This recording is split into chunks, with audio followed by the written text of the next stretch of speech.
California, the Golden State, a place people dream of, a place where sunsets glow against the Pacific and where palm trees line wide boulevards, a land of vineyards and deserts, of towering redwoods and endless beaches, of glittering cities and quiet mountain towns.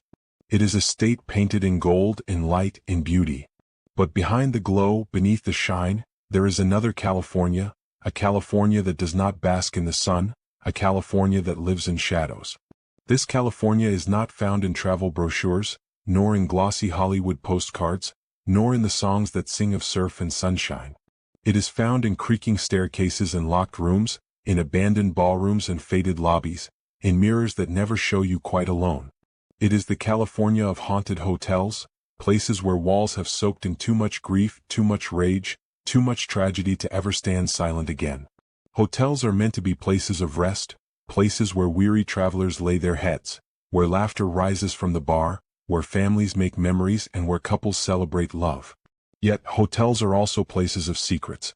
They are transient spaces where countless lives pass through, where no one stays forever, where faces change but the walls remain the same.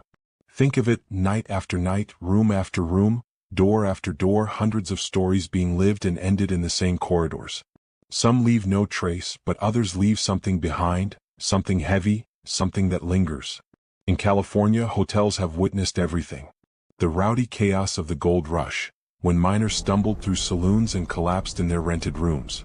The roaring 20s, when jazz-filled parlors and champagne flowed, when fortunes were made and lost in the blink of an eye. The desperate 30s, when despair whispered through the hallways and too many guests left in silence, by choice, never to wake again. The crime-ridden 40s, when gangsters and outlaws used hotels as hideouts, leaving behind the stench of blood and betrayal. The glamorous 50s and 60s, when celebrities checked in, some never checking out, their laughter still echoing faintly through the night. Every hotel carries its own ledger of stories, but some carry more than memories. Some carry hauntings. Guests have woken to the sound of footsteps pacing their room, though no one is there. Others have sworn they saw figures at the end of their bed, only to blink and watch them vanish. Some hear knocking on their door only to find the hallway empty. Some smell perfume from nowhere, feel icy hands brush their shoulders, or see reflections move differently than they should. And some, the unlucky ones, hear voices whisper their names in the dark. The truth is, California's hotels are not just haunted, they are alive with the dead. They are layered with restless energy, with echoes of lives cut short, with guests who never checked out. Some hotels are cursed by violence, others by sorrow, others by sheer numbers, too many souls passing through, leaving fragments of themselves caught in the walls. And sometimes it is not just fragments but entire spirits, waiting, watching, lingering. Imagine arriving at a beautiful seaside inn, greeted by the smell of salt air and the crash of waves, only to be told by the locals never to book room 17.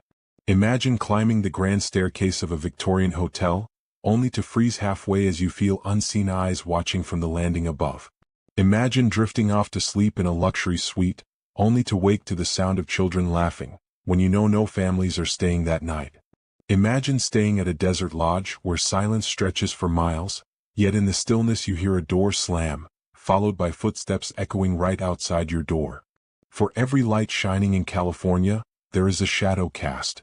For every guest that comes seeking comfort, there are others, long dead, who remain replaying their last moments, stuck in cycles of pain, regret, or unfinished business. The haunted hotels of California are museums of the supernatural, open every night, their exhibits roaming the halls. These are not stories of maybe and perhaps. These are accounts, repeated across decades, sworn to by staff, guests, and investigators. Accounts of women in white drifting through corridors, of miners dragging their boots across wooden floors, of phantom phone calls, of lights flickering on their own, of entire wings where no one dares to sleep. So tonight we will step inside. We will not stop at the welcome desk. We will not look for the bellboy. Instead, we will climb the stairs, open the doors, and walk the silent hallways where shadows wait. We will listen for the whispers, for the laughter, for the sobbing, for the sounds that do not belong.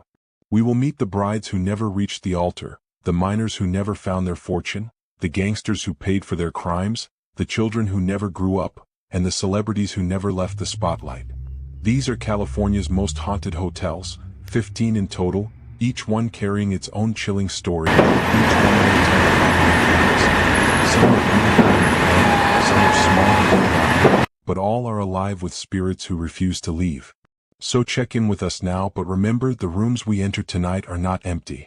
And once you step inside, once you hear the voices, once you feel the cold touch, you may realize something terrifying, something final. In California, not every guest gets to leave. Haunted Hotel Number 1. The Queen Mary Hotel, Long Beach. The Queen Mary is no ordinary hotel. It is a massive ocean liner frozen in time, anchored in the harbor of Long Beach, California, its rusting hull and towering funnels standing like silent sentinels of the past, a monument to both luxury and tragedy. From the moment you step aboard, you feel the weight of history pressing down, the sense that you are walking into a place where time has stopped, where echoes of the past never truly left, where the veil between the living and the dead has thinned to almost nothing.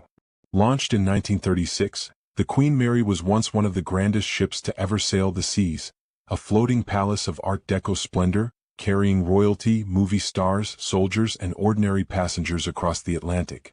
But behind the glamour, the ship saw darkness. It carried troops in World War II under the code name the Grey Ghost. It ferried the wounded, it transported men to war who would never return, and it bore witness to suffering, fear, and death on an unimaginable scale. Over the decades, hundreds of lives ended aboard her decks, some in accidents, some in despair, some under mysterious and violent circumstances. Now, as a hotel, the Queen Mary has become one of the most haunted places in America, her long halls filled with stories that chill even the bravest guests. Visitors speak of sudden cold spots in rooms that should be warm, of lights flickering when no one is near, of disembodied footsteps echoing along empty corridors, and of voices whispering just beyond the edge of hearing. Doors slam shut without warning, unseen hands tug at clothing, and in the silence of night, strange knocks and taps reverberate through the steel walls, as though the ship itself is alive and restless. One of the most infamous places aboard is room B340, a room so haunted, so filled with violent energy, that it had to be closed to guests for many years. The legends tell of a man murdered inside, of guests dragged from their beds by invisible forces, of sheets torn away, of lights that flicker on and off endlessly, and of dark figures standing at the foot of the bed, staring silently until vanishing into the walls. Even staff avoided the room, fearing the heavy presence that clung to it, a presence that radiated malevolence as if the room itself was a wound that never healed. But room B340 is not the only hotspot. The first-class swimming pool is another center of haunting, a place of eerie beauty, tiled in elegance but drained of water long ago. Guests and staff report the sounds of splashing, of ghostly laughter, of women's voices calling, even though the pool has been dry for decades. Apparitions of women in 1930s bathing suits are seen strolling the edge of the pool, vanishing into thin air, their laughter echoing long after they are gone. Some even say the spirit of a little girl named Jackie plays here, her giggles heard in the darkness, her presence felt in the shadows, her small form appearing just for a moment before dissolving into the gloom. The engine room is another place thick with energy, a labyrinth of pipes, valves, and machinery where one of the ship's darkest tragedies occurred. During the war, a young sailor was crushed to death in the infamous door number 13, a massive watertight door that slammed shut unexpectedly. His screams echoed through the steel as his body was pinned, and to this day, people claim to see him wandering the engine room, a young man in coveralls, appearing suddenly and then disappearing through solid walls. Sometimes he is seen leaning against the door itself, staring silently as if warning the living to be cautious. The Queen Mary is also home to countless other spirits, soldiers who never made it home, passengers who died at sea, women who weep in the night, children who play in the halls. On deck A, phantom footsteps are often heard pacing back and forth, as though soldiers still patrol in silence. In the infirmary, shadowy figures drift between the beds, lingering as if waiting for treatment that will never come. Guests report sudden chills, the sensation of being watched, the weight of a hand on their shoulder when no one is there. Even outside, on the decks overlooking the sea, visitors have seen strange mists rising from nowhere, spectral sailors in uniforms leaning on the railings, gazing into the endless ocean as though searching for something they lost long ago. The salty wind carries whispers that vanish the moment you turn your head, and sometimes faint music drifts through the night, as though the grand ballrooms of the past have come alive again, filled with dancers who no longer exist. The Queen Mary is more than a hotel, more than a relic, it is a living haunting, a place where every corridor, every cabin, every deck carries the memories of the dead. It is not just a place you visit, it is a place that visits you, staying with you long after you leave, whispering in your dreams, tugging at your thoughts, reminding you that some ships never truly rest, some journeys never end, and some passengers never disembark. To walk the Queen Mary is to step into history, but also into the realm of the unknown, into a space where the past still breathes, where the dead still walk, and where the ocean itself seems to echo with their voices. Number 2. Hotel del Coronado, San Diego. Perched along the glittering Pacific coast of Southern California stands the Hotel del Coronado, a masterpiece of Victorian architecture, its red-roofed towers rising proudly above the shoreline, its long wooden verandas gazing out toward the endless ocean. It looks almost like a castle by the sea, a place of romance, elegance, and timeless charm, yet behind its bright exterior lies a story of sorrow, mystery, and one of the most enduring hauntings in America. The most famous spirit said to linger here is Kate Morgan, a young woman whose tragic death in the 1890s has left her spirit bound to the halls of the hotel. Kate checked into the Hotel del Coronado in November of 1892, alone and quiet, registering under a false name. She was described as a beautiful woman, refined in manner, but with an air of sadness that seemed to weigh heavily upon her. She stayed for 5 days, wandering the grounds, sometimes sitting on the beach staring into the waves, often appearing lost in thought, waiting for someone who never came. On the 5th day, her body was discovered on the steps leading to the beach. She had died from a gunshot wound to the head. The official ruling was suicide, yet even at the time, suspicion lingered. The gun found near her body was not a perfect match to the bullet, and some whispered that she had been murdered. Others said she had been waiting for a lover who betrayed her, and when he did not appear, despair consumed her. To this day the truth remains clouded, but one thing is certain, Kate never truly left the Hotel del Coronado. Guests and staff have reported her presence for over a century. Her favorite room, room 3327, is considered the heart of her haunting. Those who stay there often describe strange happenings, flickering lights, televisions turning on by themselves, sudden chills sweeping across the room, and the sense of being watched by unseen eyes. Some awaken in the middle of the night to see a faint figure of a woman standing at the foot of the bed, her face pale, her expression sorrowful, her outline shimmering before fading into the walls. Others hear soft footsteps pacing the room, as though she still waits for the lover who never arrived. But Kate's spirit is not confined to a single room. She roams the corridors, appearing as a shadowy figure in the grand hallways, drifting along the balconies, or walking silently down the grand staircase.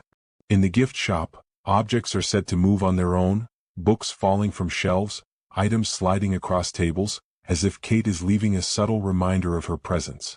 Employees sometimes feel a cold hand brush against theirs when they are alone, a fleeting touch that vanishes instantly.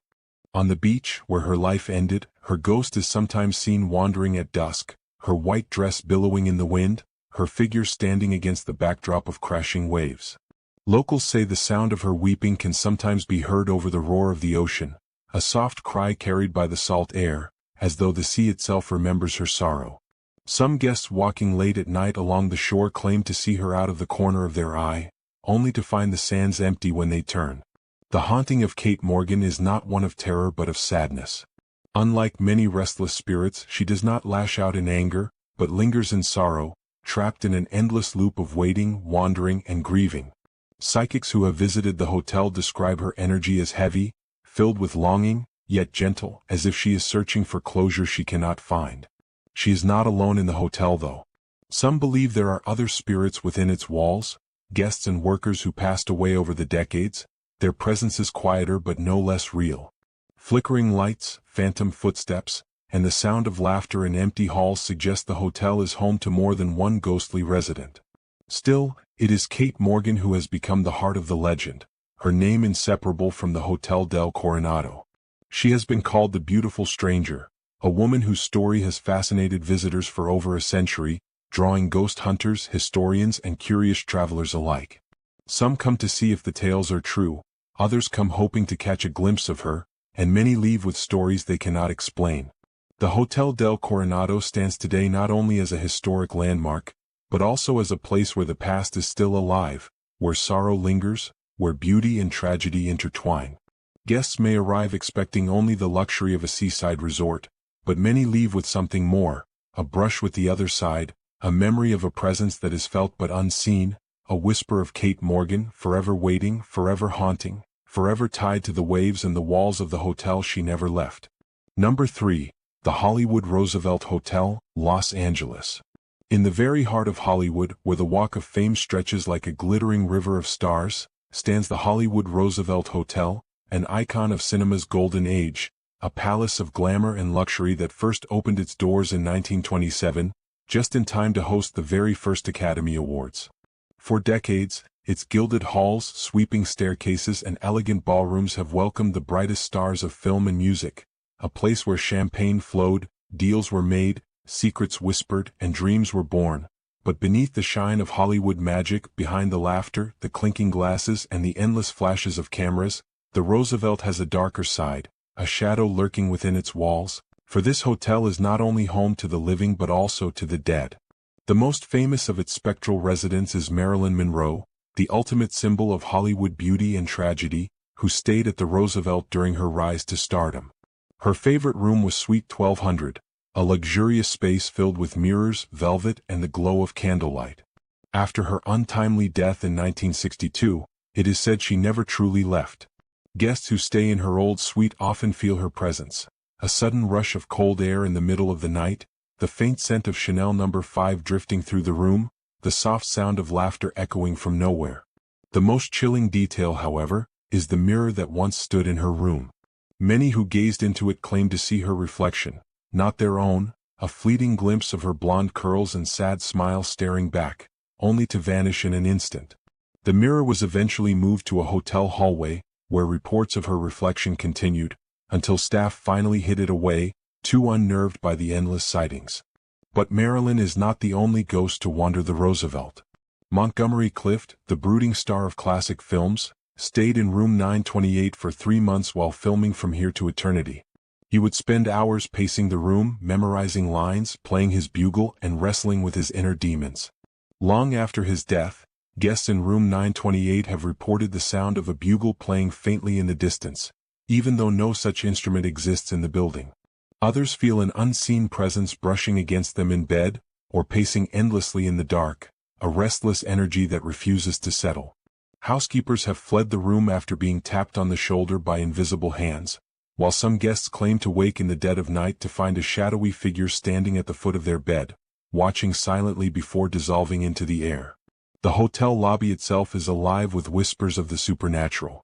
Security cameras have captured unexplained orbs of light darting across the grand staircase, while staff closing up late at night often hear footsteps on the marble floor, though no one is there. In the Blossom Ballroom, where the very first Oscars were awarded in 1929, shadows drift across the stage, curtains rustle though no breeze is present, and chandeliers sway gently as if touched by unseen hands. Some believe the ghosts of forgotten actors still linger here, drawn back to the birthplace of their fleeting fame, desperate for one more taste of applause, one more moment in the spotlight. The poolside cabanas are another hotbed of activity. Guests lounging late at night have reported hearing laughter and splashing when the water is perfectly still. Some have seen ripples form on the pool's surface, as though someone had dived in, though no figure ever appears. Staff tell stories of faint singing drifting across the courtyard, a woman's voice low and melodic, echoing under the moonlight, and when they look for the source, the courtyard is always empty, the voice swallowed by silence. Elevators at the Roosevelt are notorious for misbehaving. Guests press buttons only to be carried to empty and used floors. Doors open to pitch-dark hallways, and some claim to hear whispers in the elevator itself, disembodied voices speaking too softly to understand, but close enough to send chills racing down the spine. One of the creepiest reports comes from the famed Tropicana bar, where bartenders cleaning up late at night say they sometimes see a woman sitting alone at the counter, her dress out of time, her hairstyle distinctly from the 1940s. She never speaks, never moves, only sits silently, staring forward. When approached, she vanishes, leaving only the faint trace of cigarette smoke in the air. Psychics and paranormal investigators who have visited the Roosevelt describe its energy as heavy, layered, and unrelenting, as though the building has absorbed the emotions of decades of dreams, heartbreaks, and untimely deaths. Hollywood, after all, is a place of both triumph and tragedy, and the Roosevelt seems to have collected the restless spirits of those who could not let go, who could not step away from the bright lights of fame even in death. Today, the hotel thrives as both a luxury destination and a paranormal landmark, drawing tourists who hope to brush shoulders with the ghosts of Hollywood's past. Some come for the glamour, others for the hauntings, but all leave with a sense that the Roosevelt is more than just a hotel. It is a living monument to the dreams and nightmares of the Golden Age, a place where the past never rests, where spirits walk among the living, where Marilyn Monroe still smiles in the mirror, and Montgomery Clift still paces in the shadows of room 928. The Hollywood Roosevelt Hotel stands as proof that in the land of dreams, even death cannot silence the echoes of fame, for here the stars never truly fade, they linger, they watch, they haunt. Number 4. Cecil Hotel, Los Angeles. In the heart of Los Angeles, towering above the busy streets of downtown, stands a building that has earned a reputation unlike any other. The Cecil Hotel, once envisioned as a glamorous destination for business travelers and tourists in the 1920s, quickly fell into darkness, becoming one of the most haunted and notorious places in California. Its walls are heavy with secrets, and its hallways echo with stories of despair, violence, and restless spirits, stories so disturbing that some believe the hotel itself is cursed, a magnet for death and misfortune. The Cecil opened in 1927, a time of prosperity, with an opulent lobby adorned with marble floors, stained glass windows, and intricate ironwork. But as the Great Depression hit, the glamour faded and the hotel's fortune collapsed. The once luxurious rooms became cheap rentals, attracting drifters, criminals, and those with nowhere else to go. Over the decades, the Cecil became infamous as a haven for tragedy, a place where broken lives ended, and where spirits seemed trapped forever. The hotel's dark history is filled with suicides. Jumpers leapt from upper windows, crashing onto the sidewalks below, their bodies sprawled across the pavement as horrified passers-by looked on. Some died instantly, others lingered in agony. Room after room became a chamber of death, with guests hanging themselves, overdosing on pills, or slashing their wrists in the tubs. The building seemed to feed on despair, drawing the hopeless and the lost into its grip, offering no escape. But suicides were only part of the story. The Cecil gained worldwide notoriety as a stomping ground for killers. In the mid-1980s, Richard Ramirez, better known as the Night Stalker, lived in a top-floor room. He would return after his brutal rampages, blood still on his clothes, slipping unnoticed through the hotel's side entrance, climbing the stairs to his room where he washed away the evidence in the sink. Guests later recalled strange encounters, shadowy figures lurking in the hallways, a smell of iron in the air, a sense of evil pressing down on the building during his stay. Not long after, another serial killer, Jack Unterweger, also lived at the Cecil while murdering women in Los Angeles. Two predators years apart, drawn to the same cursed walls. Coincidence or something darker pulling them in? The most famous and chilling story connected to the Cecil is the case of Elisa Lam, a young Canadian student whose mysterious death in 2013 shocked the world. She was last seen in an elevator, captured on the hotel's security camera in footage that went viral. In it, she presses multiple buttons, peers out of the elevator as if someone is chasing her, hides in the corner, makes strange hand gestures, then disappears. Days later, after guests complained of low water pressure and foul-tasting water, her body was found floating in a water tank on the hotel roof. How she got there remains a mystery. The tank was difficult to access, requiring ladders and heavy lids. Some believe she was murdered. Others think it was an accident or a psychotic episode. But many are convinced something supernatural was involved.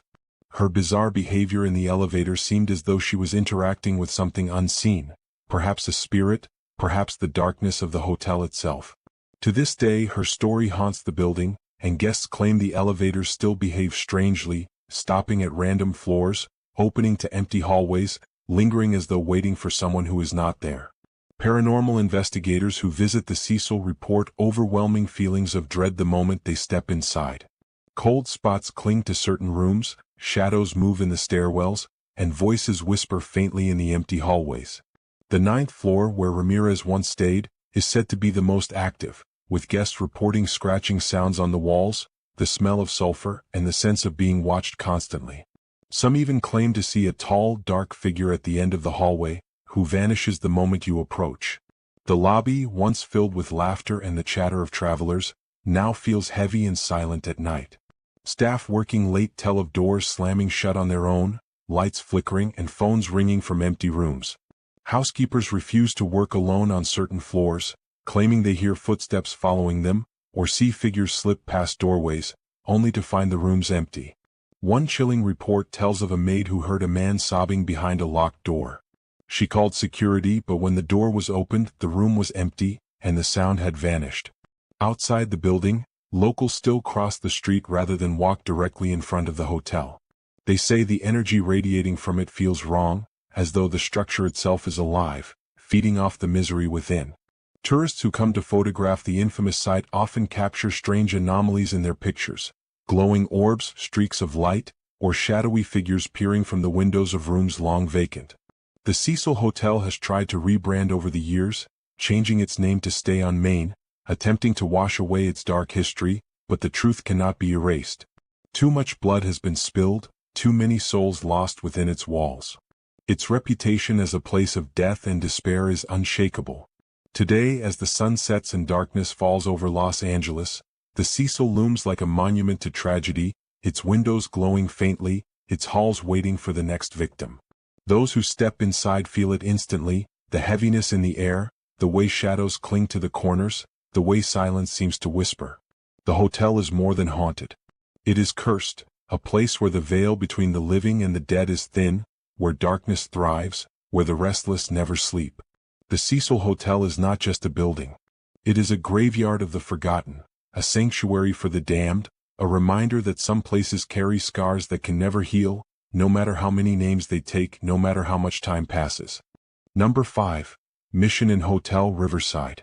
In Riverside, California, stands one of the most beautiful yet mysterious hotels in the state, the Mission Inn Hotel, a sprawling Mission Revival masterpiece that looks more like a grand Spanish fortress than a place for guests to spend the night. Its towers rise into the sky, its courtyards echo with the trickle of fountains, and its hallways twist and turn like a labyrinth, filled with shadows that seem to move when no one is near. Behind its ornate arches and carved wooden doors lies a history layered with religion, war, love, and death, a history that many say refuses to stay buried, a history that continues to breathe in the form of restless spirits. The Mission Inn began in the late 1800s, originally a small boarding house that quickly grew into something extraordinary. Its builder, Frank Miller, poured decades of his life into expanding it, adding wings, bell towers, hidden chapels, and secret passages, creating a place that felt less like a hotel and more like a world of its own. Presidents have stayed here, movie stars have walked its halls, and countless weddings and ceremonies have taken place under its vaulted ceilings. Yet beneath the glamour, there is an undeniable weight, an energy that presses against visitors the moment they step through the doors, as though unseen eyes are always watching. Legends say the Mission Inn is haunted by monks, bound to the land from its earliest days when missionaries walked these grounds, spreading religion and leaving their imprint on the soil. Guests have reported seeing robed figures gliding silently through the chapel and along the upper balconies, only for them to vanish when approached. Some describe hearing faint chants at night, deep voices rising in unison from nowhere, echoing through the courtyards long after midnight, even though the chapels are empty and locked. But the monks are not the only spirits said to remain. Guests have spoken of mysterious visitors, pale figures who appear in doorways, linger in mirrors, or sit silently in the dining room, their eyes fixed on nothing, their clothes decades out of date. In some cases they fade slowly like mist, in others, they simply blink out of existence as though they were never there. Staff who work the night shift often refuse to walk alone through certain wings, saying the air grows colder, footsteps echo behind them, and whispers brush past their ears. The most haunted area is said to be the catacomb-like tunnels beneath the hotel, a network of hidden passageways and storage rooms. These tunnels are rarely open to the public, but those who have ventured down there describe an overwhelming sense of dread, as though the walls themselves are closing in. The air is thick, heavy, sometimes carrying the faint scent of incense, sometimes the metallic tang of blood. Shadow figures dart across the narrow corridors, and in the silence, people claim to hear the shuffle of sandals on stone floors, accompanied by low chanting or the faint tolling of a bell that no one else can hear. The chapel of the Mission Inn is another place of unease. Beautiful stained glass windows cast colored light across the pews, but guests sitting in silence often report a sudden chill sweeping through, or the sound of someone kneeling behind them when no one is there. One bride preparing for her wedding once claimed she saw a man in a monk's robe standing near the altar, hands folded in prayer, his face hidden in shadow. When she blinked, he was gone, leaving her shaken to the core. Some say these spirits are guardians watching over the sacred spaces, but others believe they are warnings, bound here because something unfinished ties them to this world. The hotel's rooms themselves are no less unsettling. Guests have reported waking in the night to the feeling of someone sitting on the edge of the bed, or the sound of breathing just inches from their ear. Some claim they see figures standing at the foot of the bed, silent and motionless, vanishing when the lights are turned on. Mirrors in certain suites are notorious for reflecting shapes that are not in the room, silhouettes passing by, pale faces staring back with empty eyes. Even in the public spaces, strange events occur.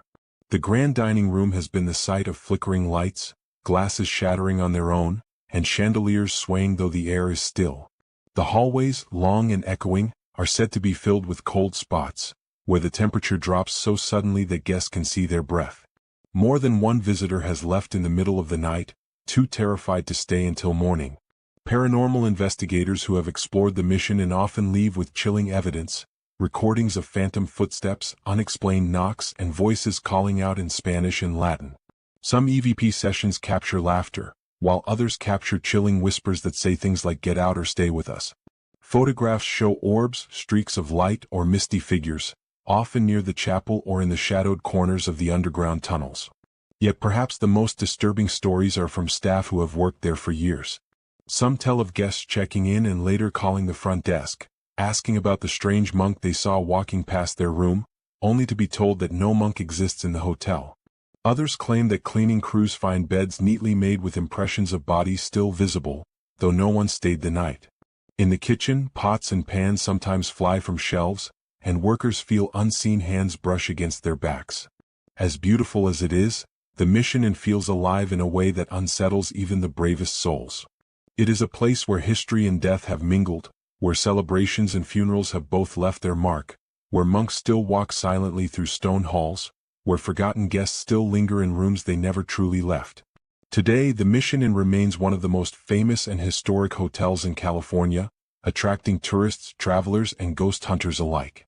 By day, it shines as a masterpiece of architecture, but by night, when the lights dim and shadows gather, it becomes something else, a place where the past rises to the surface, where spirits wander freely, where the veil between life and death grows dangerously thin. The Mission Inn Hotel is not just haunted. It is alive with echoes of the past, whispers of prayers, cries of the lost, and the eternal footsteps of those who refuse to leave. Number 6. The Ahwahnee Hotel, Yosemite National Park. Deep in the heart of Yosemite National Park, surrounded by towering granite cliffs and ancient forests, stands the Ahwahnee Hotel, a breathtaking lodge built in the 1920s. It is a masterpiece of stone and timber, designed to blend with the wilderness. Yet when the sun sets and the mountain air grows cold, this lodge becomes something else entirely, something darker, something that makes even seasoned travelers hesitate before stepping too far into its shadowed halls. The Ahwahnee was built to impress, with massive fireplaces, hand-woven rugs, Native American motifs, and grand dining spaces that stretch upward like cathedral ceilings. It has hosted presidents, royalty, generals, and film stars, each drawn to its rustic beauty and the majesty of Yosemite itself. But behind the elegance, there are stories that cannot be explained away, stories of visitors who never truly left, stories of figures that wander the halls though their names no longer appear in the guest registry. Guests often describe the same chilling experience, waking in the middle of the night to the sound of footsteps pacing across the wooden floors of their rooms, slow, deliberate, echoing in a rhythm that feels almost human, until they realize no one is there. Some report the sensation of being watched, as if unseen eyes linger in the corners, tracking every movement. Others wake to find the outline of a figure standing near the window, gazing out into the moonlit forest, vanishing when approached, leaving only the faint smell of tobacco smoke or perfume in the air. The hotel's grand dining hall, with its massive chandeliers and tall arched windows, is often said to be the most haunted spot. Workers claim that late at night, when the room is empty, the sound of clinking glasses and faint music drifts through the air, as if a ghostly banquet continues long after the guests have gone. Chairs scrape across the stone floor by themselves, shadows dance along the walls, and sometimes, the smell of roasted meat fills the air even though the kitchens are closed. More than one staff member has quit after being asked to lock up alone, refusing to return after encountering laughter that had no source or figures glimpsed in the reflection of the tall windows. The upper floors are equally unsettling. Certain rooms are infamous for sudden cold spots, bedsheets pulled away in the middle of the night, and doors that open and close without a sound. One particularly well-known story tells of a couple who stayed in a suite, only to wake at 3 in the morning to find their suitcases unzipped and clothing neatly folded across the chairs. Believing it to be a prank, they later asked hotel staff, only to be told no one had entered their room, and the locks had not been touched. The hotel's elevators, old and ornate, also carry unsettling legends. Guests have pressed the button for their floor, only to be taken somewhere else entirely, the elevator stopping in the middle of the night on an empty, unlit hallway. When the doors open, some report seeing shadowy figures waiting, only for the elevator to close again and continue its journey. Staff members whisper about hearing voices in those empty halls, voices that call names, voices that laugh, voices that whisper just softly enough to remain indistinct. Then there are the reports of the lady in white, a ghostly woman said to roam the corridors in a flowing gown. Some believe she was a wealthy guest who died during her stay, others think she may have been tied to the land long before the hotel was built. She appears most often to children who innocently ask their parents about the nice lady who walked with them down the hall, only for the parents to realize no such woman exists. She has also been seen drifting across the lobby late at night, her face pale, her movements slow, as though she is trapped in a world between memory and silence. The Ahwahnee connection to Native American land only deepens its unsettling atmosphere. Long before the hotel was built, the Yosemite Valley was sacred ground, a place of spirits, rituals, and legends. Some say the construction of the lodge disturbed something ancient, and the echoes of those spirits can still be felt. Visitors report seeing strange lights in the surrounding woods, hearing chanting in languages they cannot understand, and sensing figures moving just beyond the tree line. Paranormal investigators who have explored the Ahwahnee leave with more questions than answers. Recordings capture strange sounds, whispers calling out names, and faint music playing in the distance. Cameras catch strange orbs, streaks of light, and even translucent figures passing across hallways. Some guests arrive hoping to encounter these things, while others leave early, refusing to spend another night in rooms that seem alive with presences they cannot explain. Even staff who have worked there for decades admit that the hotel carries a weight, a presence. Some refuse to talk about it, others share quiet stories of cleaning rooms only to find the impression of someone sitting on the bed though no one has checked in, or setting a table only to find silverware rearranged moments later. One night guard swore he saw a man in an old-fashioned suit standing in the great hall, staring at him. When he approached, the figure turned, walked toward a wall, and disappeared straight through the stone. Despite its hauntings, or perhaps because of them, the Ahwahnee continues to thrive as one of the most visited hotels in California. By day it is a jewel of Yosemite filled with light and laughter, but by night it transforms into something different, a place where shadows grow deeper, where echoes linger too long, where you may feel a cold hand brush against yours as you walk alone. It is a place where the beauty of Yosemite meets the darkness of the unknown, where the past walks side by side with the present, where guests check in but some never leave. The Ahwahnee Hotel is more than a lodge, it is a crossroads, a place of elegance and mystery, where restless spirits pace its grand halls, where unseen figures still dine in the great hall, where history and haunting are stitched into every stone and timber. It stands as a reminder that in places of great beauty, there is often something darker lingering just beneath the surface. Number 7, Brookdale Lodge, Santa Cruz Mountains. Tucked deep within the Santa Cruz Mountains lies the Brookdale Lodge, once one of the most glamorous hotels in California, a place where celebrities, politicians, and wealthy travelers gathered to drink, dine, and escape into the cool embrace of the redwoods.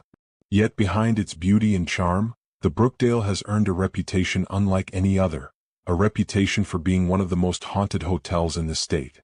And at the heart of its stories is the restless spirit of a little girl who drowned and never found her way out. The Brookdale Lodge was built in the early 1900s, designed to be a retreat surrounded by nature, with a creek running directly through the dining room, a feature that made it unlike any other hotel of its time. Guests could sit at tables, enjoy fine meals, and watch the clear mountain waters pass between them, carrying a sense of calm. But for many, that creek became something far darker, for it is said that one night in the 1940s, a young girl slipped, fell into the water, and drowned before anyone could save her. Ever since, her ghost has been seen wandering the halls, searching for her family, her footsteps echoing near the creek where she lost her life. Staff and visitors alike tell the same story, of a small figure in a white or blue dress drifting through the dining area, sometimes wet, sometimes leaving small puddles of water where no source can be found. Others report hearing laughter, faint at first, then echoing through the halls when the room is empty. Some guests describe being tapped on the shoulder by tiny, unseen hands, only to turn and find no one there, yet the sound of water dripping follows them down the corridor. The lodge has been home to countless paranormal encounters beyond the little girl. Guests report seeing shadowy figures sitting at empty tables, watching them silently, then fading away when noticed. Employees cleaning late at night tell of glasses shattering without being touched, plates sliding across the counters, and the feeling of being followed from room to room. Some hear whispers in their ears, urgent, hushed voices warning them to leave. One of the eeriest legends connected to the Brookdale involves the mirrors scattered throughout its halls. Guests claim that reflections do not always match reality, that sometimes, in the glass, a face will appear beside theirs, one that does not exist in the room itself. Others swear that shadows move independently in those reflections, flickering in places where no shadow should be. The guest rooms are no safer. Certain rooms are avoided entirely by both staff and visitors, said to be plagued by doors opening and slamming in the middle of the night, bed sheets being pulled away, and sudden drops in temperature that leave even the bravest shivering. Some guests have checked out in the middle of the night, refusing to stay another hour after waking to the sound of a child crying at the foot of their bed, only to find no one there. The Brookdale Lodge was also once a meeting place for gangsters and politicians during Prohibition, its hidden rooms and passageways perfect for secret deals. Some say the spirits of those who died in violent encounters still haunt the property. Disembodied voices shout in anger, heavy footsteps stomp across hallways when no one is there, and more than one visitor has reported seeing men in 1920s suits staring at them before vanishing into the walls. Even more chilling are the stories of the brook itself, the creek that winds through the dining room. Guests claim the water sometimes glows faintly in the dark, as though illuminated from beneath. Others say they have seen faces in the water, pale and distorted, looking up at them as if begging to be pulled out. A few brave souls who have leaned too close to the edge swear they felt icy hands grasping at their wrists, trying to drag them down. Paranormal investigators who have explored the lodge describe it as one of the most active places they have ever visited. Recorders pick up the sound of a girl giggling, humming lullabies, or calling out for her mother. Cameras capture orbs darting across the dining room, shadows moving along walls, and even faint figures standing in doorways. One team claimed to hear the unmistakable sound of someone splashing in the water, though no one was there. Another reported a chair sliding across the floor on its own, screeching against the wood with a sound that sent chills down their spines. The lodge's reputation has grown so infamous that even those who do not believe in ghosts admit the atmosphere feels heavy, unsettling. Guests describe walking into the main hall and immediately feeling watched, as if dozens of unseen eyes are following them. Others leave with headaches, sudden dizziness, or the overwhelming urge to flee. Despite its hauntings, or perhaps because of them, the Brookdale Lodge remains a site of fascination, drawing visitors who want to experience the paranormal for themselves. Some come to meet the little girl, hoping to see her innocent ghost drift along the creek. Others arrive out of curiosity, wanting to test their courage. But many leave with more than they expected, carrying stories they will never forget, stories of cold hands, ghostly faces, and shadows that linger too long. The Brookdale Lodge is not just a hotel, it is a place where the past bleeds into the present, where tragedy left a permanent scar, where innocence lost in the water still cries out for help. It is a place where glamour, crime, and sorrow collided, leaving behind echoes that will never fade. Guests may check in for a night among the redwoods, but they leave knowing they walked in a space where the living and the dead share the same floorboards, where a child's spirit still waits by the creek, and where history itself refuses to stay silent. Number 8. The Claremont Hotel, Berkeley.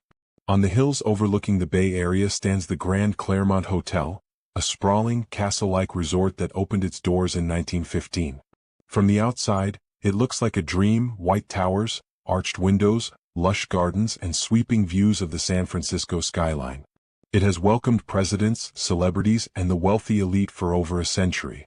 Yet behind its polished charm lies a much darker reputation, one whispered about by guests and staff alike. The Claremont is not just a hotel, it is a place where the walls remember tragedy, where laughter and screams mix in the night, and where the line between the living and the dead blurs in unsettling ways. The hotel's land already carried shadows before its construction. In the late 1800s, a fire tore through the area, destroying a mansion that once stood there. Some say the spirits of those who perished in that blaze still wander the grounds, unable to let go of the home they lost. When the Claremont rose from the ashes, it is said it carried those restless energies with it, weaving them into its foundations. Guests report some of the eeriest activity near the hallways on the upper floors. Laughter, light and playful at first, suddenly turns sinister, echoing through the corridors when no one is there. Many describe it as the sound of children, but with something unnerving beneath it, as if the giggles are not joyful but mocking, pulling the listener deeper into fear. Some have even claimed to see phantom children darting across the hallways, disappearing into locked rooms. Staff who chase after them find nothing, just cold air and the faint sound of footsteps that vanish into silence. The elevators are another source of strange occurrences. Guests say the lifts stop at random floors without being called, doors creaking open to reveal empty hallways lit by flickering lights. A few claim that when they step inside they feel as though they are not alone, that a presence stands behind them, breathing on their neck. One man even reported seeing the reflection of a child standing next to him in the mirrored elevator wall, though when he turned, the space was empty. Perhaps the most chilling reports come from within the guest rooms themselves. Imagine lying in bed, drifting into uneasy sleep, when suddenly the sound of footsteps fills the room. Heavy, deliberate, pacing from one side to the other. You sit up, your eyes straining in the dark, but there is no one there. Then the air turns icy, and the lights flicker violently before shutting off completely. Many who stay at the Claremont describe waking in the middle of the night to see a shadowy figure at the foot of their bed, sometimes motionless, sometimes leaning closer as though to study them. Guests who cannot take it any longer check out early, insisting they will never set foot in the hotel again. The swimming pool area has its own collection of ghost stories. Staff members report hearing splashes in the water long after the pool has been closed, only to find it empty when they rush in. Some see wet footprints leading away from the pool, but those prints end abruptly in the middle of the tile floor, as if whoever left them vanished into thin air. Then there are the lights. Entire sections of the hotel flicker with no explanation, plunging guests into brief moments of total darkness before the bulbs flare back to life. Electricians have tested the wiring countless times and found no issues, yet the phenomenon continues. Paranormal enthusiasts claim it is the spirits themselves, using electricity as a way to make their presence known. One former employee shared a chilling story about the ballroom, a grand space where thousands of weddings, galas, and parties have taken place. Late one night after everyone had gone, he was locking up when he heard music playing faintly, an old waltz, slow and haunting. The chandeliers flickered, and when he looked toward the dance floor, he swore he saw couples moving gracefully across the polished wood, their forms translucent, their faces pale and hollow. Then just as suddenly the music stopped, the lights steadied, and the room was empty once more. The Claremont has even been linked to more sinister events. Some urban legends claim that in its early years, secret meetings and dark rituals took place in the hotel's hidden rooms, leaving behind energies that seeped into the walls. Whether those tales are true or simply exaggerated whispers, one thing is certain: the Claremont holds a weight, a sense of history that never truly rests. To this day, guests book rooms for luxury but leave with memories of something far stranger. Parents have reported their children speaking of the other kids they played with in the hallways, though no other families were staying on their floor. Couples have woken to hear voices whispering in their ears, words too faint to understand but urgent enough to freeze them with terror. Even skeptics, those who laugh at the thought of ghosts, admit that the Claremont has an atmosphere unlike anywhere else, a feeling that someone unseen walks beside you no matter where you go. It is said that once you have stayed at the Claremont, you take a piece of it with you, a memory or a shadow that lingers long after you leave. And perhaps, in some way, the hotel ensures that its guests never truly leave at all. But the Claremont is not alone in its reputation. California is a land filled with haunted hotels, each carrying its own history of tragedy and ghostly encounters. And as we leave the flickering lights of Berkeley behind, our journey takes us deeper into the heart of the state, to another hotel with an equally chilling past, a place where laughter turns to screams, and where spirits roam just beyond the edge of sight. Number 9. The Chateau Marmont, Los Angeles.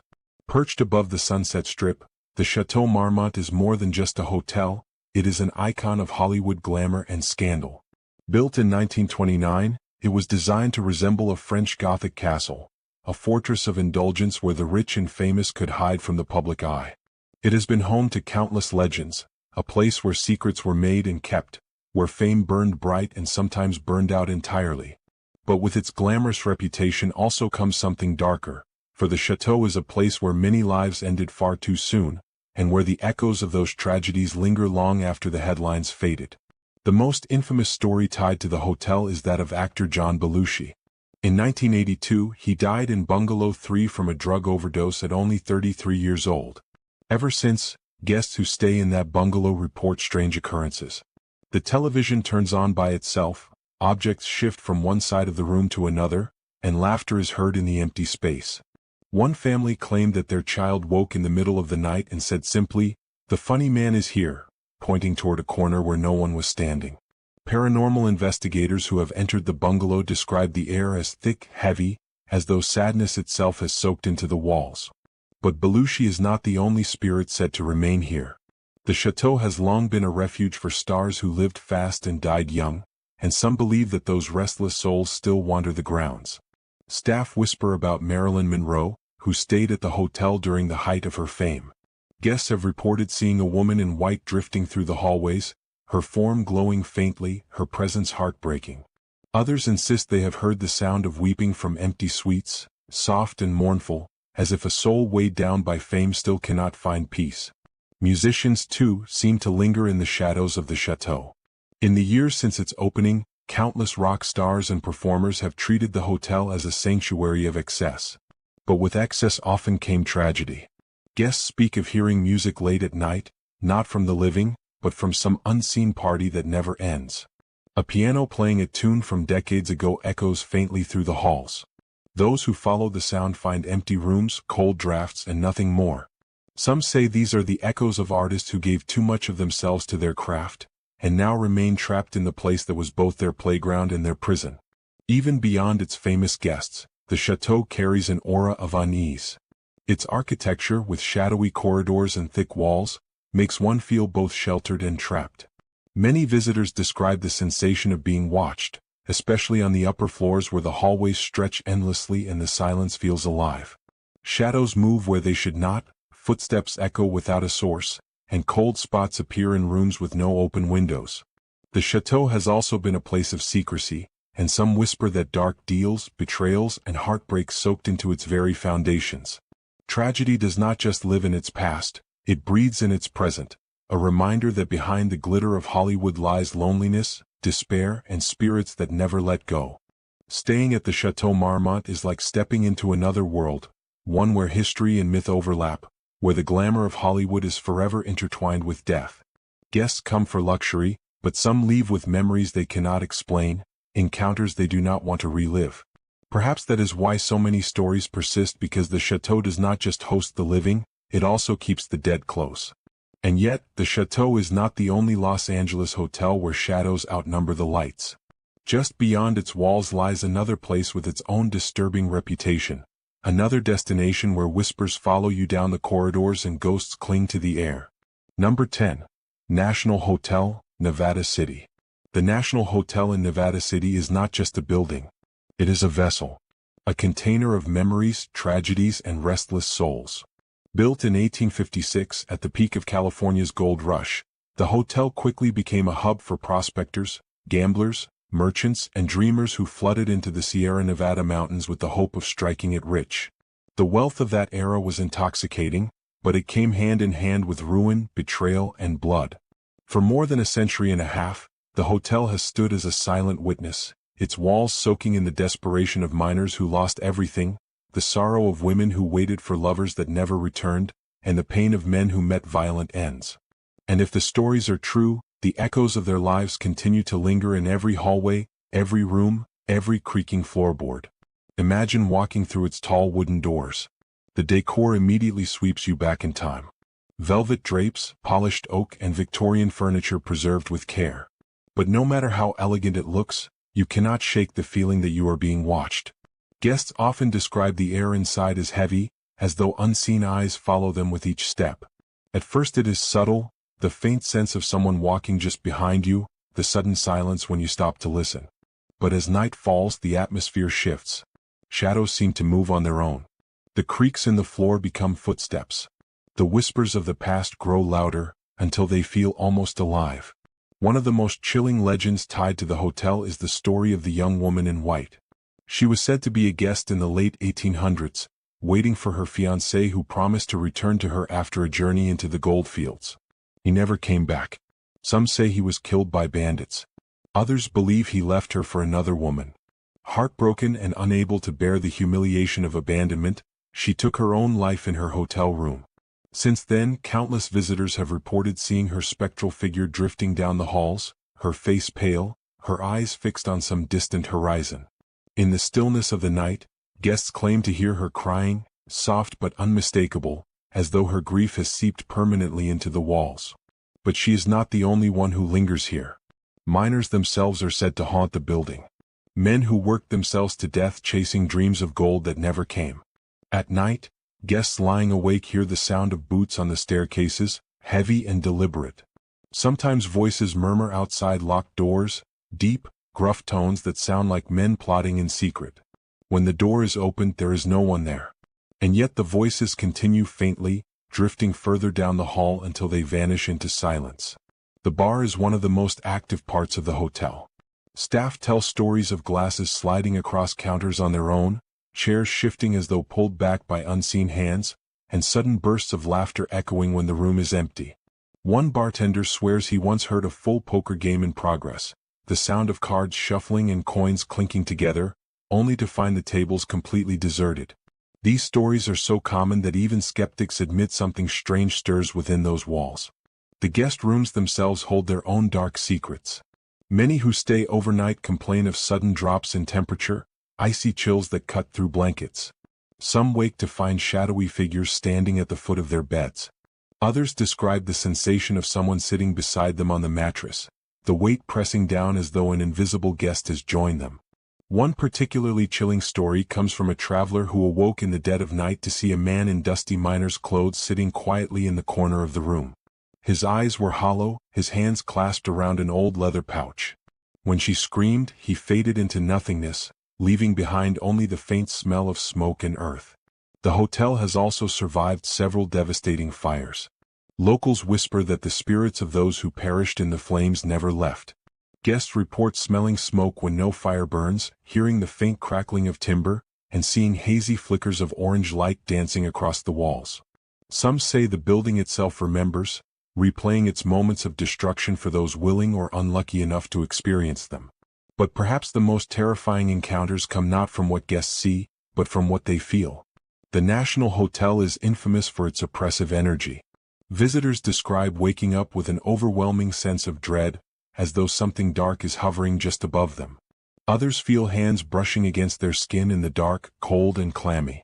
There are even accounts of guests leaving in the middle of the night, unable to endure the unshakable feeling of being watched by something they could not see. One group of paranormal investigators stayed overnight in search of evidence.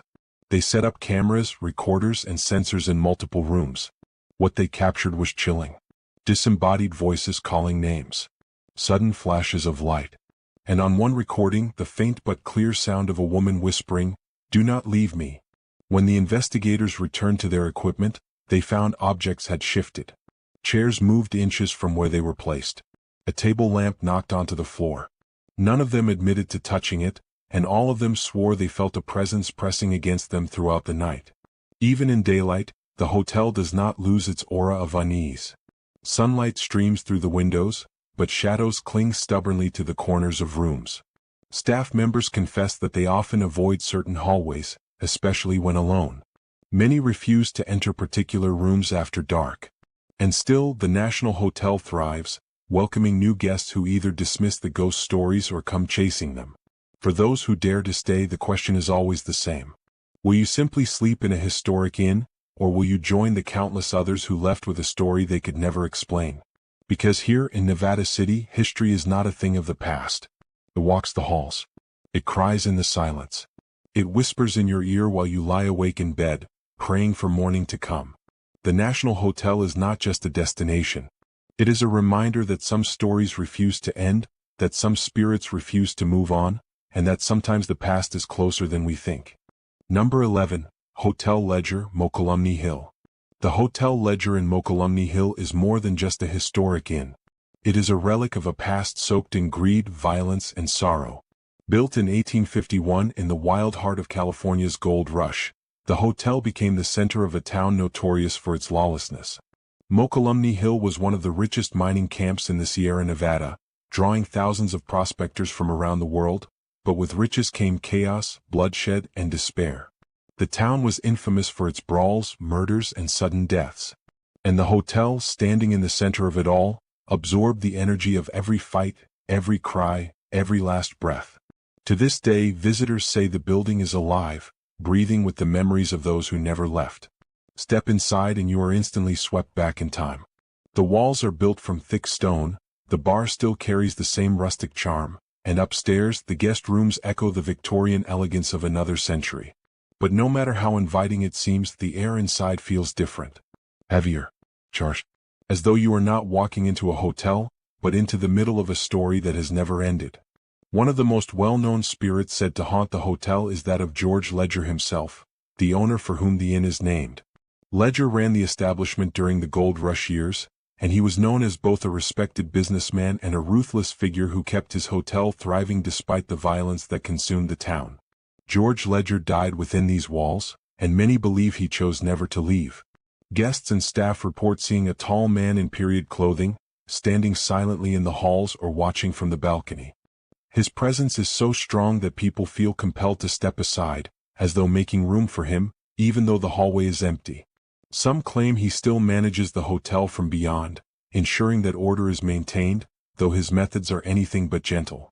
But Ledger is not alone. The hotel is said to be filled with spirits of miners who lived hard, drank hard, and died young. In the bar, laughter sometimes erupts in the dead of night, the sound of glasses clinking together in ghostly toasts. Bartenders describe hearing rowdy voices, arguments that escalate to shouts, and then the sudden crash of bottles shattering, yet nothing is broken, nothing is moved. One visitor swore she saw a full crowd of men in dusty clothes reflected in the bar's mirror, only to turn and find the room empty behind her. The guest rooms hold their own secrets. Guests often report waking in the middle of the night to see shadowy figures standing at the foot of their beds. Others describe hearing footsteps pacing back and forth across the wooden floors, long after everyone else has gone to sleep. One chilling story tells of a woman who stayed in room 7, a room rumored to be especially active. She awoke to the sensation of someone gently brushing her hair back from her face, as though a lover or caretaker were standing over her. But when she opened her eyes, she saw only darkness. Then, in the silence, she heard a whisper close to her ear, a voice she could not understand, and the sound of faint breathing that was not her own. She checked out the next morning, shaken, and vowed never to return. Another recurring spirit is that of a woman in white. She is often seen staring out of second-story windows, her face pale, her eyes filled with sorrow. Some say she was the wife of a miner who was murdered in the town.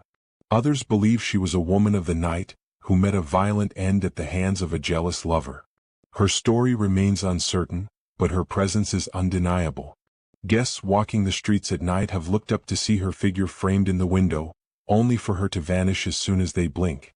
Staff, too, have glimpsed her drifting along the hallways, her dress trailing soundlessly across the wooden floor. The hotel has also been linked to darker legends.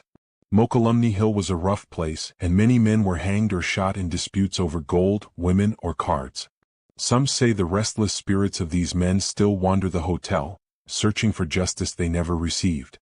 There are reports of sudden cold spots so intense that guests see their breath mist in front of their faces, even in the middle of summer. Others describe the distinct smell of gunpowder, as if a pistol had just been fired, though no sound is heard. One paranormal investigation team spent a night in the hotel and captured chilling evidence.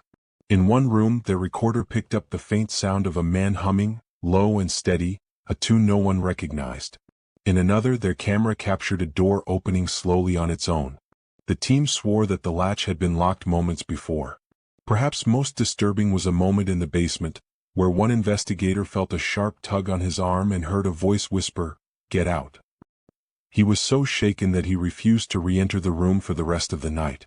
The staircase is another hotspot for activity. Guests climbing the stairs sometimes feel hands pushing them as though trying to send them tumbling down. Others feel the opposite, a hand pressing against their back, steadying them. These conflicting sensations have led some to believe that not all spirits in the hotel are malevolent. Some seem protective, while others appear angry, trapped in cycles of violence and unrest. The dining room is no less active. Staff often hear chairs sliding across the floor long after closing, and silverware clattering onto tables when no one is near. Guests eating late at night sometimes hear voices whispering directly behind them, only to turn and find the room empty. One man even claimed that a cold, unseen hand rested on his shoulder during his meal, as if reminding him that he was not eating alone. Even the children of the gold rush have left their mark. Guests report hearing the faint sound of children running down the halls, their footsteps light and playful. Laughter echoes faintly, though no children are present. Some speculate these are the spirits of children who died during outbreaks of disease that swept through mining towns. Their innocent energy lingers, a stark contrast to the darker forces that also roam the hotel. Perhaps the most unsettling experiences are those that blend the physical with the psychological. Guests speak of vivid dreams that feel more like visions. Dreams of miners covered in dust, their faces hollow, their eyes desperate. Dreams of women crying in candlelit rooms. Dreams of the town itself, burning, collapsing, suffocating under the weight of its own sins. These dreams often leave visitors shaken, their line between sleep and waking blurred. And yet, for all its hauntings, the hotel ledger remains a beloved landmark. People come from around the world to stay within its walls, some chasing the thrill of the paranormal, others seeking the charm of a historic inn. But all who enter must face the same question. Will the spirits of Mokelumne Hill let you rest, or will you become part of their endless story, trapped within stone walls that have already seen too much? Because at the hotel ledger, time does not move forward. It circles, it lingers, it repeats. Every laugh, every scream, every cry of despair remains, suspended in the air, waiting for the next guest to hear it. Number 12, Hotel La Rose, Santa Rosa. In the quiet city of Santa Rosa stands Hotel La Rose, a beautiful stone building that seems at first glance to be a symbol of resilience and history. Built in 1907 in the aftermath of the devastating earthquake that shook California, it was meant to be a beacon of hope, a place of comfort, and a fresh start for a community scarred by disaster. But beneath its elegant stone facade and Victorian charm lies a darker truth. The hotel carries not only the memories of survival but also the shadows of tragedy. It is said to be haunted, not by one spirit, but by many.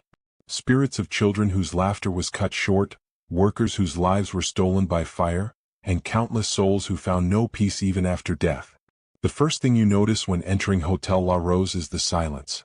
Not the comfortable quiet of a resting place, but a heavy stillness that feels unnatural. Guests describe the lobby as beautiful, with its grand wooden staircase and old-world decor, yet there is always the sense that unseen eyes are watching. Some say it feels like the hotel itself is alive, as though its stone walls are listening, holding on to every secret whispered within them. One of the most enduring legends tied to Hotel La Rose is the story of the fires. In the early 20th century, when the hotel was still young, a blaze broke out in the building. Accounts differ on how many perished, but it is believed that both workers and children lost their lives in the flames. Some say the children were the offspring of families staying at the hotel, others claim they were orphans working as servants. Their exact identities have been lost to time, but their presence has not. Visitors swear they can hear the sound of small footsteps running up and down the hallways, echoing in the dead of night. Laughter sometimes follows, light and playful, but it always fades into cries, screams, or silence, as though the memory of the fire overtakes them. One guest recounted waking in the middle of the night to the smell of smoke so thick she thought the building was burning. She ran to the hallway only to find it empty, cool, and clear. No smoke, no fire. But as she turned back toward her room, she heard the unmistakable sound of children coughing, their small voices crying out for help. When she stepped closer, the cries grew fainter, then vanished. She checked out the very next morning, unable to bear another night. The hotel staff are no strangers to the paranormal either. Housekeepers cleaning rooms have reported toys appearing in places where no children had been staying. A small ball rolling across the floor on its own. A doll sitting upright in a chair when no one remembers leaving it there. One housekeeper said she felt a tug on her apron, like a child seeking attention, but when she turned, there was no one behind her. Only the faint sound of giggling that vanished into thin air. And then there are the workers, the men who died in the flames. Their spirits are said to linger in the basement and service areas, where the smell of smoke still sometimes drifts through the air. Staff have reported hearing heavy footsteps echoing in the basement long after closing. Others describe the sound of tools clanging against the stone, as if workers are still trapped in an endless cycle of labor. In some cases, guests have even claimed to see shadowy figures dressed in old work clothes, carrying lanterns, walking down the hall, only to dissolve before their eyes. One of the most chilling encounters comes from the hotel's grand staircase. Guests report feeling sudden cold spots while climbing, even on the hottest summer days. Some have felt hands brushing against their backs, guiding them, while others have felt a sharp shove as if someone wanted to push them down. A woman once described hearing whispers directly in her ear as she ascended the stairs, voices too faint to understand, yet urgent, almost pleading. When she reached the top, she turned and swore she saw the smoky outlines of children gathered on the steps below, watching her with hollow eyes before vanishing into nothingness. Room 42 has earned a particular reputation. Guests staying there often report restless nights filled with disturbing dreams. Dreams of fire consuming the walls. Dreams of children screaming, their hands pressed against the windows as flames devour everything around them. Some awaken to find the sheets pulled from their beds, or their suitcases mysteriously moved. One man claimed he woke to see a child standing at the foot of his bed, staring at him silently before fading away into the darkness. He left the room at once, unable to return. The dining area of Hotel La Rose is no less haunted. Guests have reported seeing a man sitting at a table in the corner, dressed in old-fashioned clothes, staring blankly ahead. When approached, he simply vanishes. Servers have described setting the table at night, only to return moments later and find the silverware rearranged, as though unseen hands had been playing with it. On especially quiet evenings, some claim to hear faint singing, like the melody of a lullaby, drifting from nowhere. Paranormal investigators who have visited the hotel have gathered chilling evidence. Recordings captured the sound of children crying softly, followed by a woman's voice saying, "Stay together." Cameras have picked up flickering lights in empty hallways, orbs of energy dancing along the staircase. One investigator claimed to have felt a child's hand slip into his own, holding tightly for several seconds before vanishing. He admitted that the experience left him shaken, not out of fear, but out of the overwhelming sadness he felt. And yet, not all presences within Hotel La Rose are menacing. Some guests believe the spirits of the children are not there to frighten, but to play. A woman staying in one of the upper rooms swore she felt the corner of her blanket being pulled gently as though a child were trying to get her attention. She described hearing a soft giggle, then the sound of footsteps running away. Others claim that when they leave small toys in their rooms, they sometimes find them moved, as if invisible children had been playing while they slept. Still, the sense of tragedy never leaves. The hotel seems to breathe with the memory of fire, with the anguish of lives cut short, and with the weight of sorrow that has seeped into its stone walls. Guests describe the overwhelming feeling of sadness, a heaviness in the chest, as though the building itself remembers the screams, the heat, the loss. Today, Hotel La Rose is considered one of Santa Rosa's gems, a place where history is preserved and the elegance of the past is celebrated. Yet for those who know its darker side, it is also a place of unease. A place where the past is not truly past, where every whisper, every flicker of light, every sudden chill may be the echo of a life lost to fire. So if you ever find yourself in Santa Rosa, and you step into Hotel La Rose, remember this. You are not alone. The children are still playing in the halls. The workers are still toiling in the shadows. The flames may be gone, but their memory burns on, forever etched into the very stones of the hotel. And when night falls and the building grows silent, listen closely. You just might hear the faint echo of laughter, followed by the distant cry of a child. And then, the silence of souls who have never truly found their way out. Number 13. Hotel Union, Benicia. In the historic waterfront town of Benicia, where the echoes of California's past linger in the air, there stands a building that has seen generations of travelers come and go. This is the Hotel Union, a place of elegance, charm, and whispered secrets. At first glance, the hotel looks like a reminder of a gentler era, its vintage architecture inviting guests to step back in time. But once you cross the threshold, you begin to feel it. A weight in the atmosphere.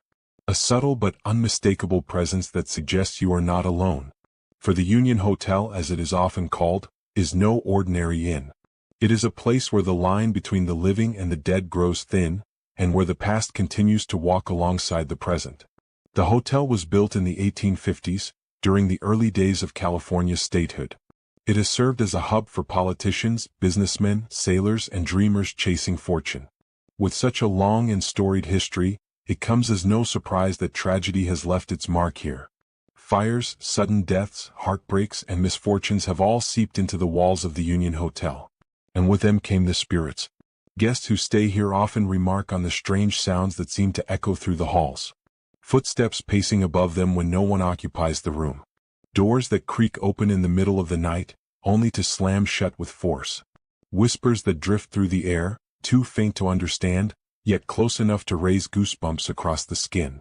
These are not isolated incidents, but recurring patterns reported again and again by people who had no prior knowledge of the hotel's haunted reputation. One of the most common stories involves the phantom footsteps. Guests lying awake in their rooms often hear the sound of boots walking steadily down the hallway. The steps are slow, deliberate, as though someone is patrolling the corridor. But when the guests gather the courage to look, they find the hallway empty. No one there. Just silence. The sound, however, continues as if the unseen traveler cares nothing for being watched. Some believe this to be the spirit of an old night watchman, bound to his duty even after death. Others say it is the restless ghost of a soldier who once stayed here, pacing eternally as he awaits orders that will never come. Then there are the doors. Countless guests have reported waking to the sound of their doors unlocking, the knob turning slowly as though someone is entering. Yet when the door swings open, the hallway beyond is empty. No one stands there. Sometimes the door will slam shut moments later, the sound echoing like a gunshot through the building. One woman described it as though an angry presence was trying to keep her trapped in the room. She did not sleep a wink that night. Perhaps the most unsettling aspect of Hotel Union is its mirrors. Several guests claim that when they glance into the glass, they see more than just their own reflections. A woman in a Victorian gown standing silently in the corner.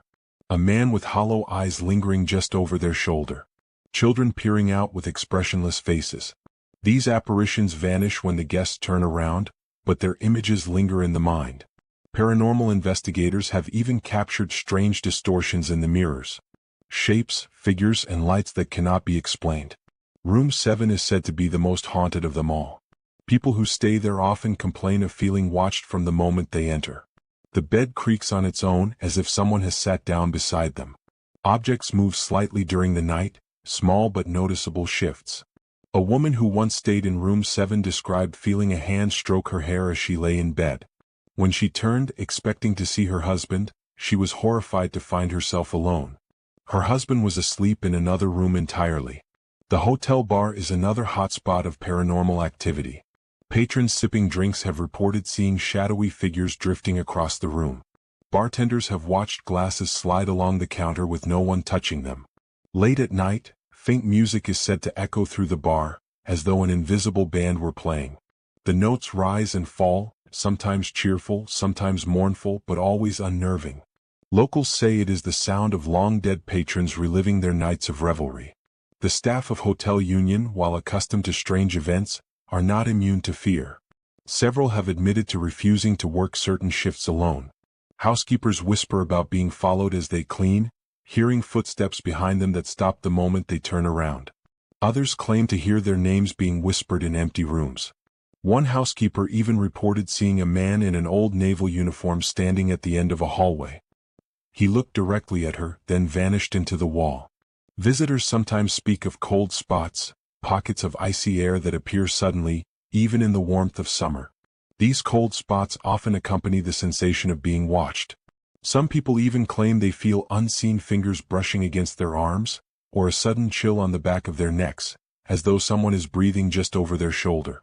Paranormal investigators who have explored the hotel have captured recordings of strange voices.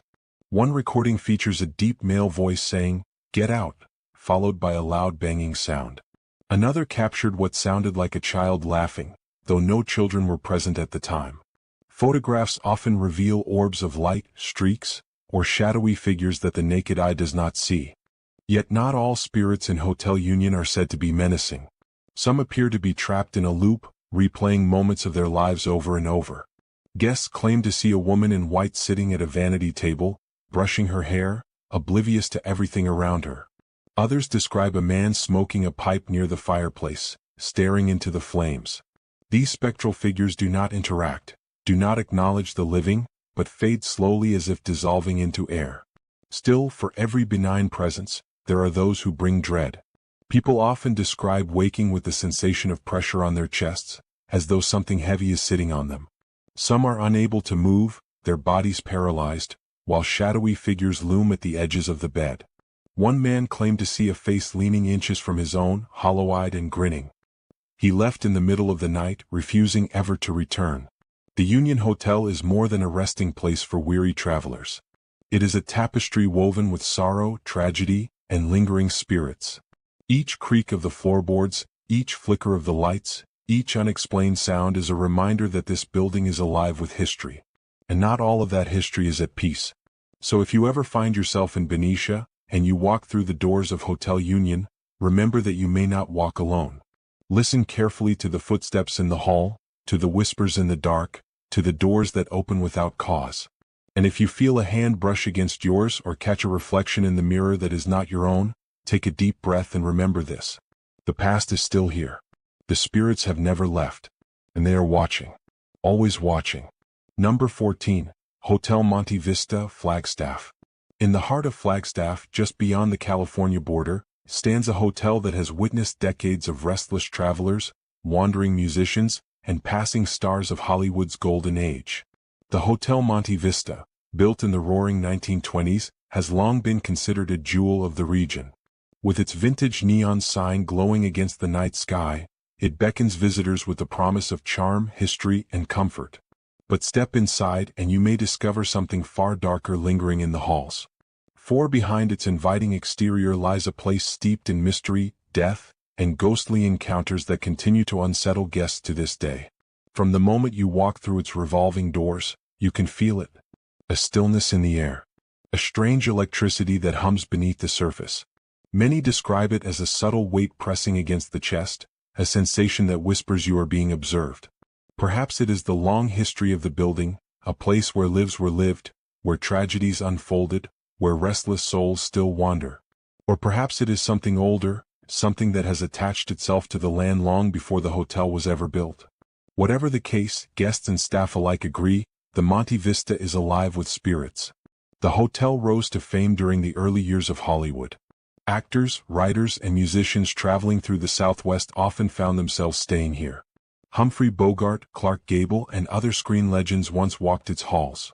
It was a glamorous stopover, a place where art and fame brushed shoulders with the ordinary traveler. Yet with the glitter came shadows. Stories of hidden affairs, tragic deaths, and violent encounters began to weave themselves into the hotel's reputation.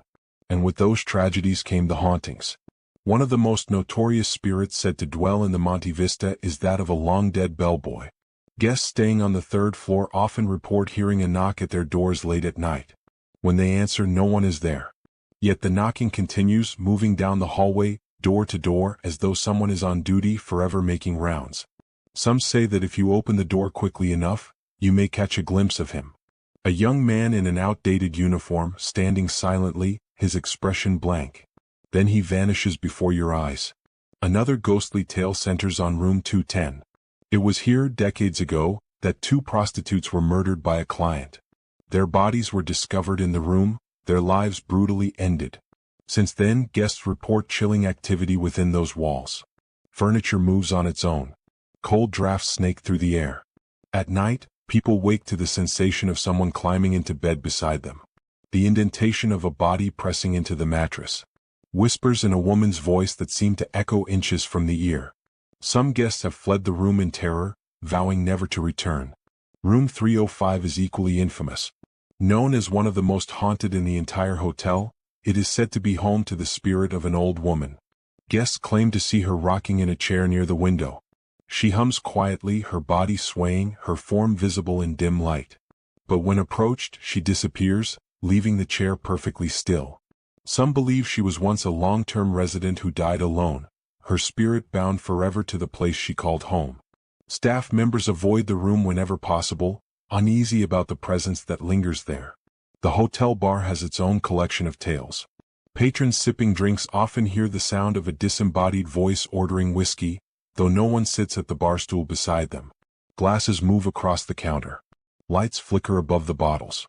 A bartender once described feeling a sharp tug on his apron, only to turn and find the bar empty. Sometimes, faint music drifts through the air, as though a phantom jazz band were performing in the distance. Those who know the hotel's history suggest it could be echoes of the Prohibition era, when secret gatherings and shadowy dealings filled these very rooms. There is also the spirit of the phantom boarder. Decades ago, a man rented a room at the hotel and lived there quietly for years. He was eventually found dead, his body undiscovered for days. Since then, guests who stay in his former quarters claim to feel his presence. They hear coughing fits in the night, drawers sliding open, and the heavy shuffle of footsteps pacing across the floor. One guest swore she saw the silhouette of a man sitting at the edge of her bed, shoulders hunched, his head bowed. When she screamed, the figure dissolved into darkness. Perhaps one of the most unsettling stories is that of the meat man. In the 1980s, a strange long-term guest was known for hanging raw meat from the hotel room's chandelier. He was eventually found dead in the room, his life as bizarre as his habits. Since then, guests who stay there report an overpowering stench of raw meat, the sound of dripping, and the sensation of being watched with unblinking eyes. Some even claim to see him in the corner, a shadowy figure swaying as though hanging something invisible. Staff members, though familiar with the hotel's reputation, admit that certain areas make them uneasy. Cleaning crews refuse to work alone on the third floor. Front desk clerks tell stories of phones ringing at night from empty rooms. Maintenance workers describe being tapped on the shoulder, only to find no one behind them. For those who spend long hours in the Monte Vista, the spirits are not folklore. They are everyday companions. Even more chilling are the accounts of guests who report sleep paralysis within the hotel. They awaken in the night, unable to move, their eyes locked on shadowy figures leaning over their beds. One woman claimed she felt hands pressing against her throat as she struggled to breathe. Another described the sensation of icy fingers brushing her face. Doctors might dismiss these as night terrors, but those who have experienced them inside Hotel Monte Vista are convinced they encountered something far more sinister. The elevators add to the unease. Riders often report the lift stopping on floors with no one there. The doors slide open to reveal empty hallways, silent and dark. Sometimes the elevator will move without being called, traveling floor to floor as though guided by unseen hands. Paranormal investigators suggest it may be spirits retracing their steps, forever wandering the hotel in search of something they lost. The Monte Vista is more than a hotel. It is a living museum of human experience, filled with joy and glamour, but also shadowed by pain and death. Its walls have absorbed every story, every tragedy, every last breath. And those stories have not faded. They remain, looping endlessly, manifesting in footsteps, whispers, and apparitions that leave even the most skeptical guests unsettled. So if you ever find yourself in Flagstaff, tempted by the glowing sign of the Monte Vista, remember this. The hotel will welcome you with open arms, but it will also show you its secrets. Listen for the knock at your door, the rocking chair creaking in the dark, the laughter that comes from nowhere. Watch the mirrors carefully. Watch the shadows. And if you feel a presence sliding into bed beside you, whispering softly in your ear, know this. The Hotel Monte Vista has claimed another witness to its endless haunting. And once you hear its voices, you may never forget them. Number 15. The the Whaley House, San Diego. In the heart of San Diego's Old Town, beneath the warm California sun, stands a building so notorious that it has been called the most haunted house in the state, and perhaps even in the entire nation. The Whaley House, now a museum, was once a bustling family home and boarding house. To passing tourists it may appear charming, its brick walls glowing in the light, its windows framed with white shutters, but behind the genteel exterior lies a history steeped in misfortune, death, and restless spirits who refuse to leave. Step inside, and you enter a place where the veil between the living and the dead feels dangerously thin. The story begins with Thomas Whaley, who built the home in 1857, one of the first brick houses in Southern California. At the time, it was a symbol of prosperity, a mark of success in a growing town. But even before its completion, darkness had already touched the land. For years, this very spot had been used for public executions. One of the most infamous was the hanging of Yankee Jim Robinson, a thief whose slow, agonizing death took place here, his body swaying in the sun while the townsfolk looked on. And when Thomas Whaley built his house upon this ground, he may have unknowingly trapped that restless spirit within its walls. Visitors to the Whaley House often report hearing heavy boots thudding against the wooden floors, as if a tall man were pacing back and forth. Some even see him, a gaunt figure with a rope burn around his neck, glaring silently from the shadows of doorways. They believe it is Yankee Jim, still furious, still bound to the site of his gruesome end. His presence alone would be enough to chill the blood of any visitor, but Yankee Jim is only the beginning. For tragedy seemed to follow the Whaley family at every turn. Shortly after moving in, Thomas and his wife Anna lost their young son, Thomas Jr., to scarlet fever. His cries, it is said, can still be heard echoing down the halls. Visitors describe hearing the faint sound of a baby wailing, only to find the nursery empty. Others claim they have seen the outline of a small child darting around corners, giggling one moment, sobbing the next, forever searching for the comfort of a mother he can no longer reach. But the sorrow did not stop there. In 1885, the Whaley's daughter Violet, a young woman trapped in despair after a failed marriage, took her own life in the house. She shot herself in the chest, her final moments filled with unbearable grief. Guests to this day report seeing her wandering the upstairs halls, her pale figure drifting silently in a white gown. Some hear a woman's sobs coming from the bedrooms, the sound so heavy with sadness that it can bring tears to the eyes of the living. It is said that her spirit lingers by the staircase, where she once stood staring out of the window, longing for escape, her sorrow etched forever into the foundation of the house. Other family members, too, are believed to linger here. Thomas Whaley himself has been seen in his old frock coat, standing proudly in the parlor, perhaps still watching over the home he built with such care. His wife Anna has been spotted in the garden, her figure drifting among the flowers she once tended. Even the family dog, a terrier named Dolly Varden, is said to haunt the home. Guests have felt a sudden brush against their legs, or the playful pat of invisible paws, followed by the faint sound of barking echoing from nowhere. The house has also played host to darker, more mysterious phenomena. Doors open and slam on their own, cold spots appear without warning, and the chandeliers swing as if shaken by unseen hands. Visitors report feeling sudden nausea, dizziness, or the overwhelming sense that they are being watched by something just out of sight. Photographs taken inside the home often reveal strange orbs of light, unexplained mists, or faces peering from windows when no one was there. Perhaps the most unsettling encounters are with shadow figures. Many have described seeing tall, black silhouettes gliding silently across the rooms. Some linger in corners, others move quickly, vanishing the moment they are noticed. Paranormal investigators claim these are not merely spirits of the Whaley family, but something far older, darker, tied to the executions that stained the land long before the home was built. Even skeptics have found themselves shaken after visiting. A number of television crews, journalists, and ghost hunters have entered the Whaley house determined to debunk its legends, only to leave pale and silent, their cameras capturing unexplained movements, their audio equipment recording phantom voices. One team claimed to have heard a chilling male voice whisper, "Get out," directly into their microphones, though no one else was present in the room. The museum staff have their own stories. Docents working late at night hear footsteps echoing across the empty floors. Some refuse to lock up the house alone, too unnerved by the feeling of eyes watching from the darkened stairwell. Even in broad daylight, Visitors step into the parlor or dining room and suddenly feel an icy breeze brush across their skin, a reminder that the house never truly rests. The Whaley House has become a landmark for both history and hauntings. It is a place where the stories of California's past come alive, but not in the way one might expect. Every tragedy that befell the family, every drop of sorrow, every violent act that occurred on the land seems to resonate through time, replaying itself for anyone brave enough to listen. So if you ever find yourself in Old Town San Diego, standing before the red brick walls of the Whaley House, know this. You are not just walking into a museum. You are stepping into a place where the living and the dead share the same space, where every creak of the floorboard might be a message, every flicker of the candlelight a sign. You may come seeking history, but you may leave carrying whispers that follow you long after you have gone.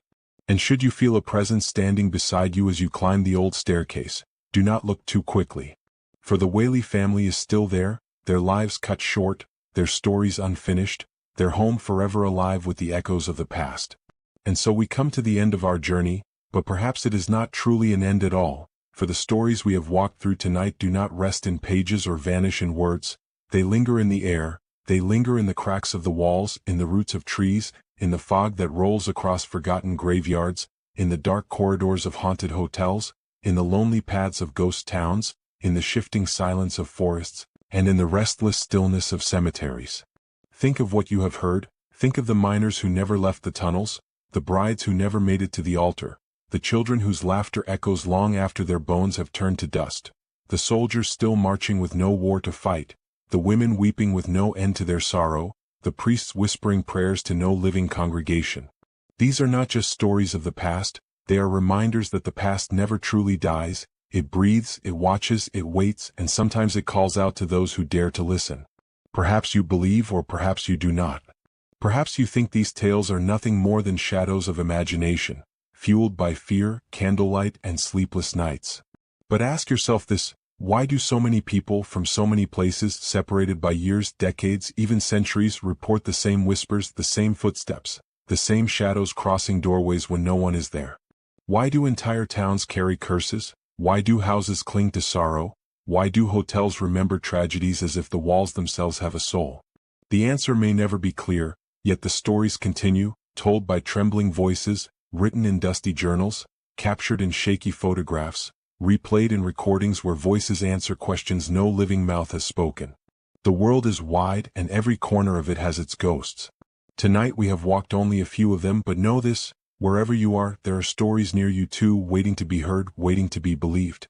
When you walk alone at night and the street is empty, listen closely. Do you hear the faint sound of steps behind you?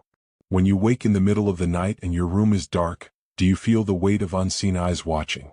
When you pass an old building, its windows shattered, its roof sagging, do you sense that someone still lingers inside? These are the questions that follow us. These are the questions that remind us that the boundary between the living and the dead is thinner than we would ever wish to believe. But do not let fear paralyze you. Instead, let it guide you. Let it remind you that the stories of the dead are also the stories of the living. To tell them is to honor them, to remember them, to carry them forward so that their tragedies are not forgotten, and their whispers do not fall into silence. And now, I invite you, if you have your own story, your own encounter, your own night when the air turned cold and the world felt suddenly different, share it, let others know, for you are not alone. The ghosts we have spoken of tonight are not just mine to tell, they are ours to carry, and the more they are shared, the more we begin to understand the strange, haunting truth of this world. So do not stop here. Continue searching, continue listening, continue walking the paths that frighten you, for the next story could be waiting just around the corner. The next shadow could be watching you even now. The Golden State. And when you return, bring your story with you, so that together we may keep the fire burning, the voices alive, and the night full of wonder and terror. This is not the end. It is only a pause. Until next time, stay curious, stay cautious, and above all, never forget, the dead are closer than you think.